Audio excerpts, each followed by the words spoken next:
Good evening, Larson Heights, and welcome back to Bedtime Stories with Mrs. Schatzko, where we are reading Holes. We are hopefully recording all of this for our reading challenge with North so that Mrs. Schatzko doesn't have to go serve lunch to the North kids and Mrs. Frederick has to come and serve lunch to us while she wears a sign saying that Larson Heights is superior.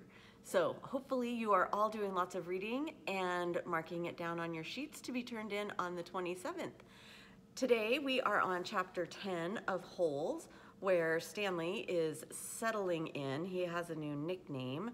I think it's Caveman, and it seems like maybe he's feeling kind of good about where he is right now, but we'll see, because today is his second day of digging a hole.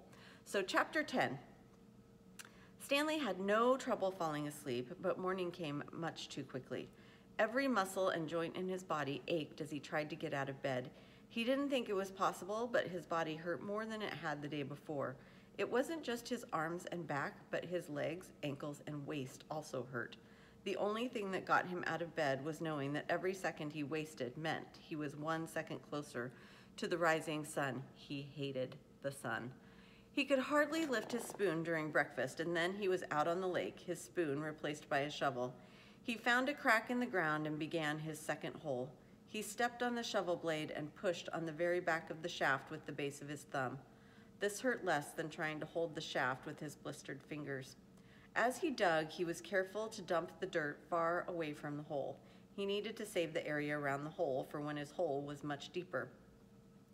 He didn't know if he'd ever get that far. X-Ray was right. The second hole was the hardest. It would take a miracle.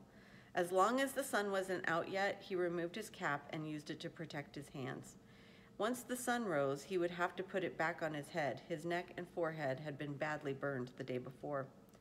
He took it one shovel at a time and tried not to think of the awesome task that lay ahead of him. After an hour or so, his sore muscles seemed to loosen up a little bit. He grunted as he tried to stick his shovel into the dirt. His cap slipped out from under his fingers and the shovel fell free. He let it lie there.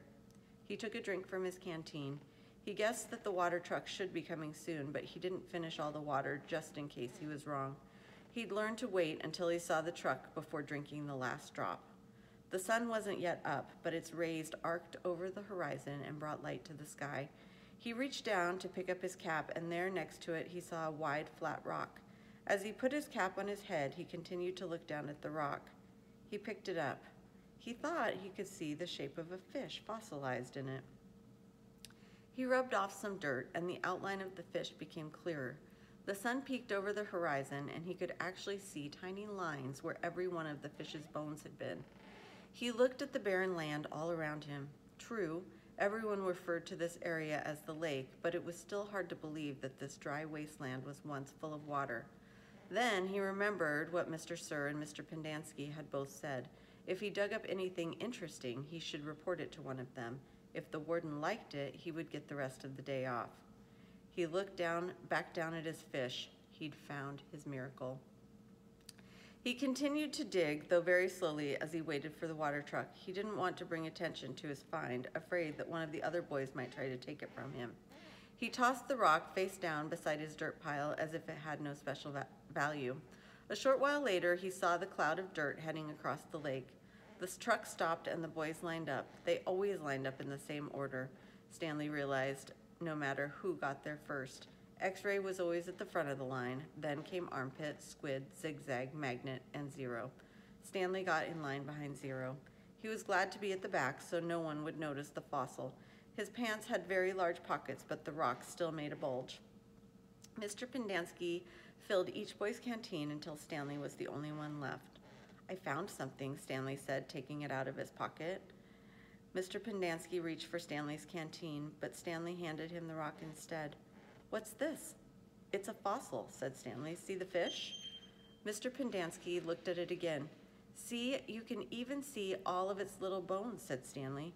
"Interesting," said Mr. Pendanski. "Let me have your canteen." Stanley handed it to him. Mr. Pendanski filled it, then returned it. "So I get the rest of the day off?" "What for?" "You know, you said if I found something interesting, the warden would give me the day off." Mr. Pendanski laughed as he gave the fossil back to Stanley. Sorry, Stanley, the warden isn't interested in fossils. Let me see that, said Magnet, taking the rock from Stanley. Stanley continued to stare at Mr. Pendanski. Hey, Zig, dig this rock. Cool, said Zigzag. Stanley saw his fossil being passed around. I don't see nothing, said X-Ray. He took off his glasses, wiped them on his dirty clothes, and put them back on. See? Look at the little fishy, said Armpit. And that is the end of chapter 10. Have a wonderful day, Larson Heights. A wonderful night.